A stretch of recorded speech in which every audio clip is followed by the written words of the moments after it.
Hi there. I'm Will Lowen. I am the pastor here at Trinity Mennonite Church. Thanks for tuning in to our sermon videos.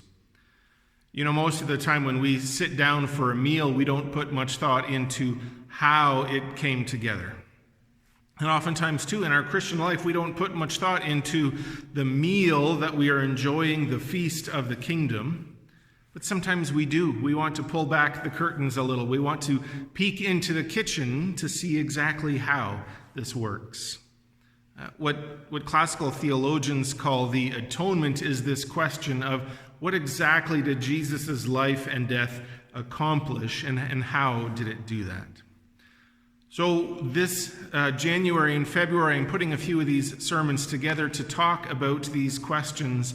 But I want them to be sermons that inform and inspire, not just academic lectures.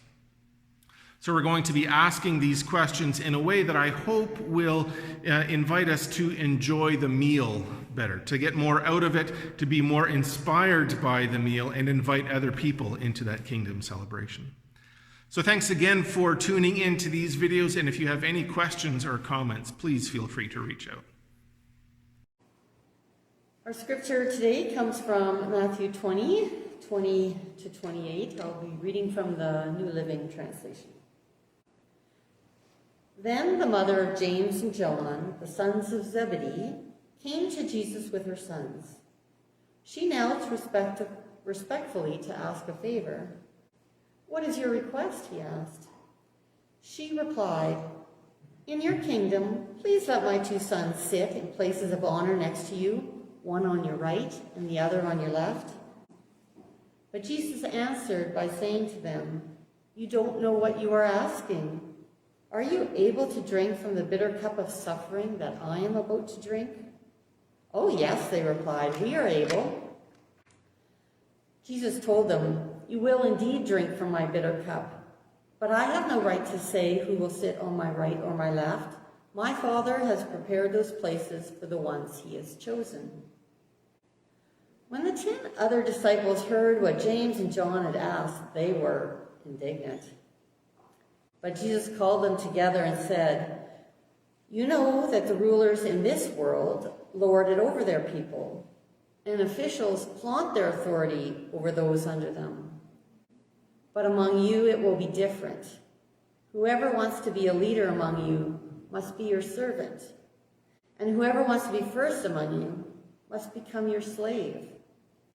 For even the Son of Man came not to be served, but to serve others, and to give his life as a ransom for many." Passed away.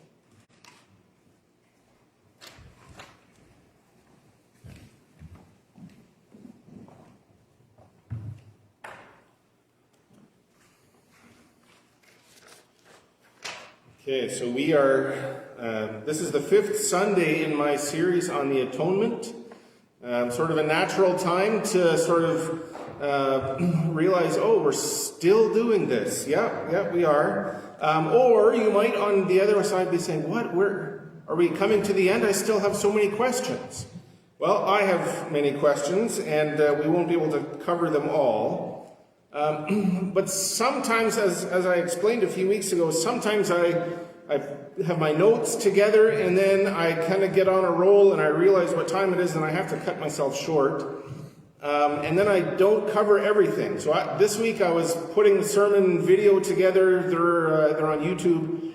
And I realized, I was looking at the title slide, and the title last week was "God is at one with Jesus, not Marduk." And I didn't mention Marduk once in the sermon, and I thought, boy, if you don't know what that's... So anyways, I'm going to fill in those gaps now. Within communities, we try to pass on our values to the next generation. And this isn't a new thing. This is well established, and generations in the past, I think communities did that better than we do. When you visit, if you would visit Heritage Park in Calgary, or the Blackfoot Crossing out farther east of here, You'll hear stories of how those values were passed on, the stories that were told. And when we look back into biblical times, we see the same things, that they would tell stories to reinforce who they were as Jews, and to reinforce the understanding of the God that they worshipped. But a lot of times, when we teach the next generation what we believe, we do it in the negative, meaning, hey, those other people, they act a different way. Those other families, they might dress a certain way, they might have a certain kind of gathering, they might eat a certain kind of food and drink a certain kind of drink, but we, in this household, in this family, in this community, we are different. And here's why. And we all have our own ways of doing that. You probably remember your parents telling you why you have to be different than your friends, why you need to stand out, why you need to be better. Well, we see these same stories, and it's not always direct, but I think within these stories, the early Bible stories, the early teachers were saying, hey, you know how the religions around us behave, but we are not like that. So Marduk is a Babylonian god. There's a relatively recent discovery, i.e. in the last 50 years, that doesn't seem recent to some of you, but somebody dug up a copy of the Enuma Elish, which is the Babylonian creation epic. And it told the story of Marduk rising up and killing his parents and all of his siblings to become the dominant spiritual force in the cosmos. And so in order to follow Marduk and to honor Marduk, then you continue that legacy of violence by overcoming the enemies of Babylon. So you want to demonstrate your allegiance to a warrior god, then you yourself become a warrior. And so there's a story that many of us are troubled by, where Abraham has been promised that he's going to have a son. It's beyond the normal expected time. He's too old. His wife Sarah is too old. But here comes Isaac. Isaac is born, the fulfillment of this promise. And then Abraham hears a voice that says, Abraham, you need to sacrifice your son to me. This is troubling to anybody with anything resembling parental instincts.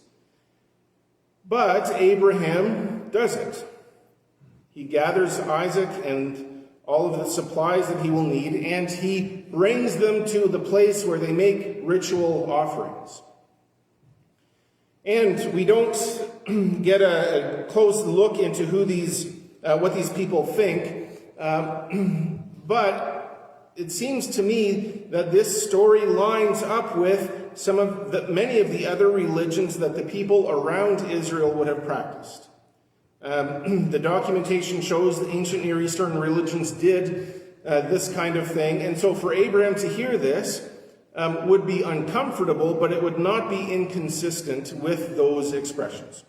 So Abraham has only recently discovered God, heard God's voice. He hasn't been able to benefit from scriptures or from a legacy of instruction. And so he hears this. This is what my God asks for. Yeah, this is what gods do. This is what I have to do. So then he does it.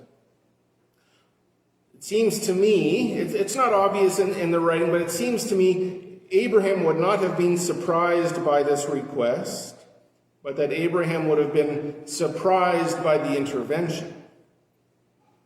So, Abraham is doing this. He's ready to kill his son to show how much he loves God.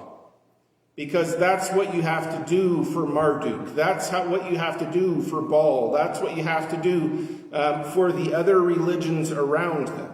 But then God steps in and says, no. In this community, in this family, in this faith, we will not do that. You want to show your love to me? Show your love to your son. You want to show your love to me? Show your love in community. So then, the Israelites, they do animal sacrifice, and this is sort of their understanding, but they don't sacrifice other people. They don't sacrifice children, in contrast to the religious legacy around them. So then Jesus comes, and prophets before him too had said, listen, God doesn't want your sacrifice, he wants mercy. If your sacrifices are happening at the same time that you are ripping off your workers, at the same time that you are living unfaithfully in your communities and in your families, then God does not want your sacrifices.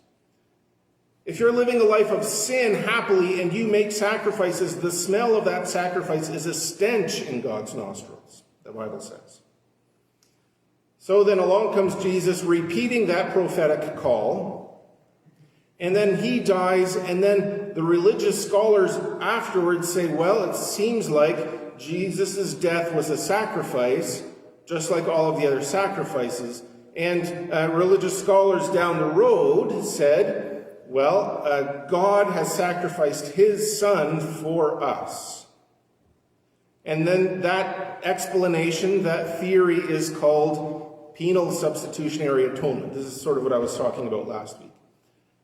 So if that's the explanation, that we get to go to heaven because God sacrificed his son in continuation with what happened before, it doesn't work. It's inconsistent with the God that we see in the Abraham and Isaac story. It's inconsistent with the God who was speaking to Isaiah and the other prophets. It's inconsistent with the God that was speaking to Jesus.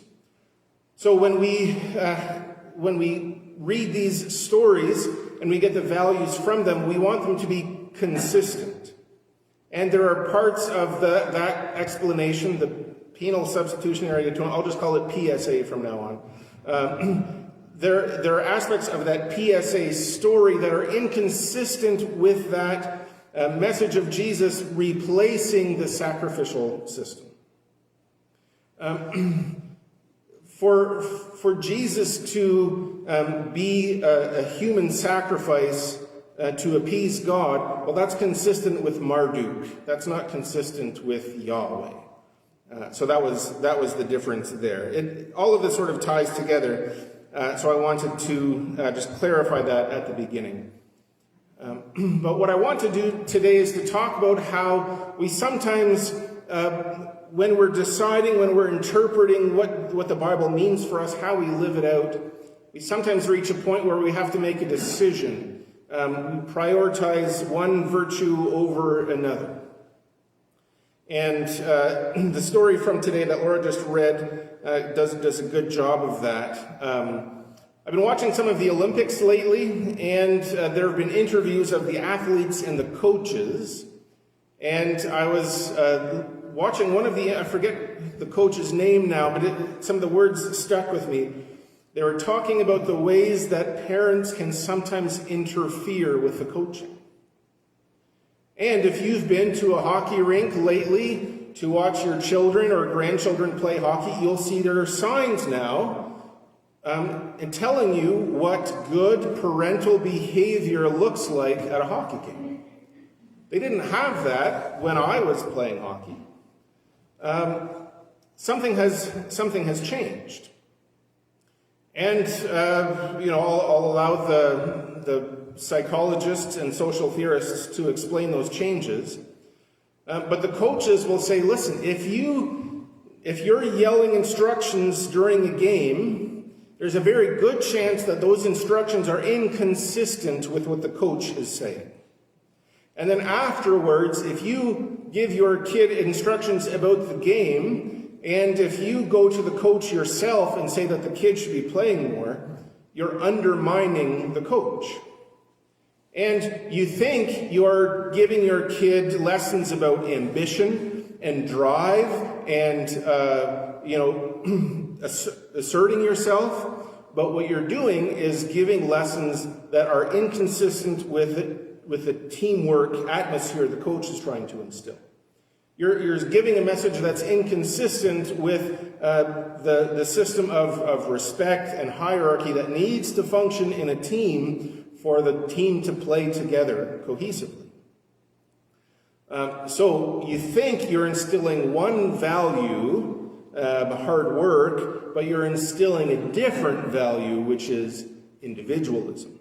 And individualism generally makes you a pretty lousy teammate. So in this story, James and John are among the 12 disciples. They're traveling around with Jesus. They're listening to him speak. They're managing the crowds, all of the things that the disciples do. And we don't know where their mother comes from. Did they go back to the village? Did she just kind of track them down? Anyways, their mother comes up to Jesus and she says, Jesus, I'd like to ask you a favor. Now, it seems everybody's watching this, or at least everybody hears about this secondhand afterwards, because we see the disciples respond. And so she says, listen, I've been watching. I'm elaborating. This isn't all in the text here, but it's easy to kind of imagine this. She says, listen, Jesus, I've been watching. You've got a good group of disciples here, but come on. We know which ones are smarter, which ones are paying attention, which ones ask the good questions. It's my sons. So listen, this is obvious, but I think it would be better for everybody if my two sons would be elevated to your right and left hand. Your vice president, your chief of staff. We all know, right? And when it was, pre-COVID, I love to go along on field trips with my kids. And there's sort of two reactions, right? When you're watching, sitting with the other parents, there's two reactions. One says, oh man, I can't believe my kid is embarrassing me again with me here now. And the other reaction is looking around in 5 minutes and well, my kid is clearly the smartest in this class, right? And this is what this mother is doing, right? She looks around, okay, yeah, my sons are paying attention. My sons aren't goofing off. My sons are doing the right thing. And so she looks at her sons and she says, listen, what they lack is ambition and drive and assertion. So I'm going to show them, listen, guys, if you want to get somewhere in life, you have to ask for what you want, right? This is the thing we tell our kids. So she says, okay, this is what you've got to do. So she asked. She asserted herself and asserted her sons at the same time. And the other disciples hear about this. Of course, they're upset. And Jesus' response is interesting. Essentially, he says, hey, you're trying to teach assertiveness. That's not it. You want to assert something? Yeah, you can assert values, but you're trying to teach the kids to assert themselves. And if your kids are paying attention as much as you say they are, they will know that is the exact opposite of what I am teaching them to do. So if your sons are asserting themselves in this community, in this faith tradition, then they are not paying attention. They are not the smartest of the 12, and they do not get to sit at my right and on my left. Laura, reading from the New Living, it adds in words that aren't there to help us understand. So Jesus says, hey, you want to sit at my right and my left? You want to eat the food that I'm going to eat? You want to drink from the cup that I am drinking from? The first audiences of this would have understood the image. We don't get it as much. That's why the words are added in. So here it says, do you want to drink from my cup of suffering? Do you want to drink from my bitter cup? So we know the story. We know that to sit at the right hand of Jesus doesn't mean to share in his authority and miraculous power.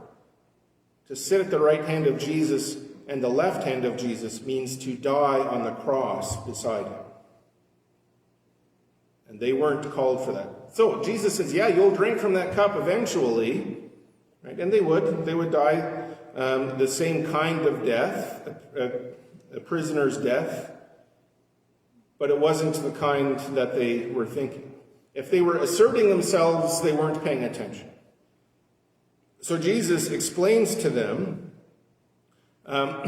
listen, God will choose, my Father will choose who gets to sit beside me. But these values, Jesus says, whoever wants to be first must be last. If you are paying attention, you will not make yourself first, you will serve. If you are paying attention, you won't elevate yourself above, you will allow yourself to be elevated this way. There are lots of times where we have values that we can write down, that we can explain to people, that we teach, that we can put on posters on our walls and in our offices, but our behavior shows something else. So James and John were there. They were listening. We've seen the other stories. They were good disciples. But if this is what they wanted, they didn't get it. They didn't understand the messages that they had been hearing.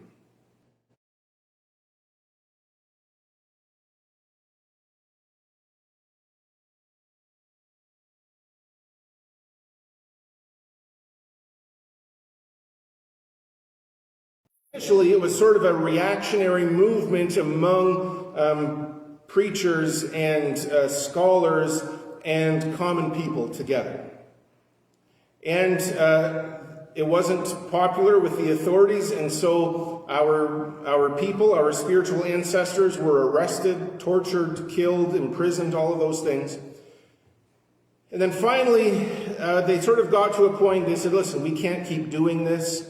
They don't deserve it. It's turning the masses against us. So we'll tolerate them, and they can kind of go off and live on their own in peace.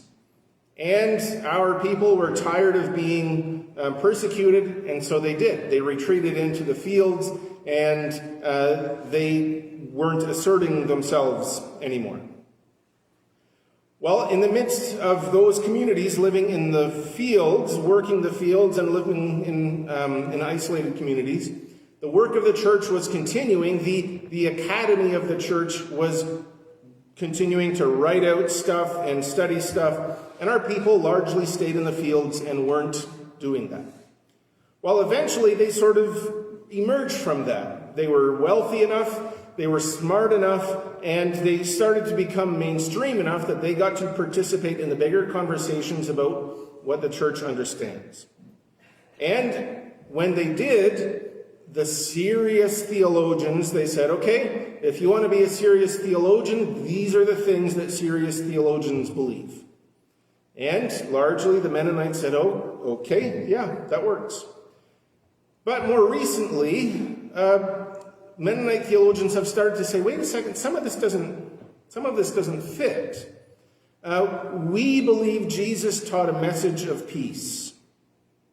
We believe that Jesus is the highest revelation of who God is. It's what God himself says when Jesus is baptized. It's what God says at the transfiguration when the law and the prophets are compared to Jesus, and God says, listen to this one. So then when we look at explanations in theology and church conversations, then it should fit this message of peace. And so the serious theologians, they said, okay, this is how God is at one with us. We as human beings are garbage. God sees us as garbage, but Jesus stepped in, and so we sort of get to sneak into heaven through Jesus, even though we're garbage, and God wants to punish us and loves to punish us, and we deserve it. Well, that doesn't quite fit with our message of peace. It doesn't quite fit the explanation that God loves us. And it also doesn't fit our experience. So historically, Mennonites have been made into martyrs for what they believed. And when you have a martyr in your family story, then you don't have an endearing love for government. But when you work in an academy where your bills are paid by the government, you sort of have a little bit of default loyalty. So the government says, hey, every now and then we have to arrest and kill people for the sake of peace. Well, the people who have martyr stories in their background, they say, okay, hold on. Every now and then our people were killed so that you guys could have peace. And we see more God in that martyr than we see in the people who lit the match, than we see in the people who pushed the martyrs off of the boats, than we see in the martyrs, than in the people who swung the axes, whatever the methods were. So then all of a sudden, if you don't identify God with the powers of this earth, then your explanation needs to shift. And so then the picture of God as punitive, a God who loves to punish us, then that description doesn't fit anymore. When you've seen strength in a martyr story, then you start to understand strength in weakness. Then you start to understand Jesus dying was the powerful thing, not some deeper formula that happens afterwards. So there has to be sort of a story that is consistent with your deeper convictions. In our day, we have to kind of have that same struggle too. We have our Christian faith. We value peace to some degree. We value love and welcoming and hope and truth and all of these things. And sometimes we kind of have to rub up against something. And a lot of times that happens in political conversations. And so we have to decide, okay, which matters more right now, my conservative identity or my Christian identity? My liberal identity or my Christian identity? And we sometimes kind of struggle, and we oftentimes don't even know what's overlapping and what's independent and what's unique.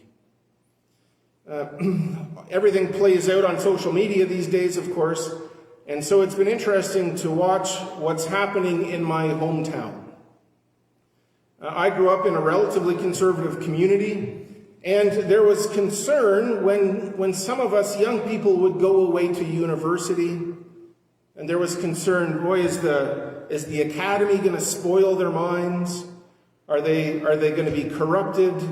Are they going to throw out the faith? Are they still going to love Jesus?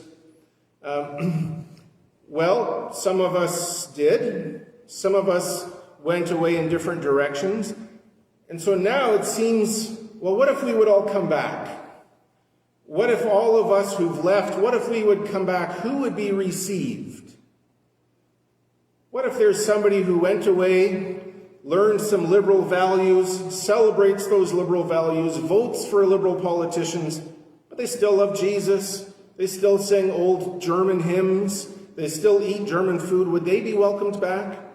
Or what if somebody went away, they retained their conservative values, they still vote conservatively, they still protest at the conservative protests, but they drink, they don't have the same sexual values, they don't love Jesus anymore? Which one would be received? It's pretty clear on Facebook, at least in some circles in my hometown, which ones are being received.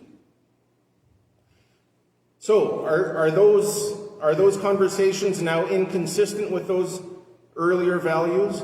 Well, what we're seeing now is the real values that were there all along.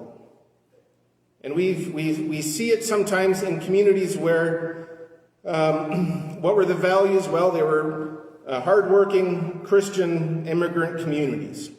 They're no longer immigrants. Christianity doesn't stick, but they're still hardworking and wealthy. Well, that's the only thing that's left. That was the only powerful virtue in the beginning. So now, every now and then we have that challenge.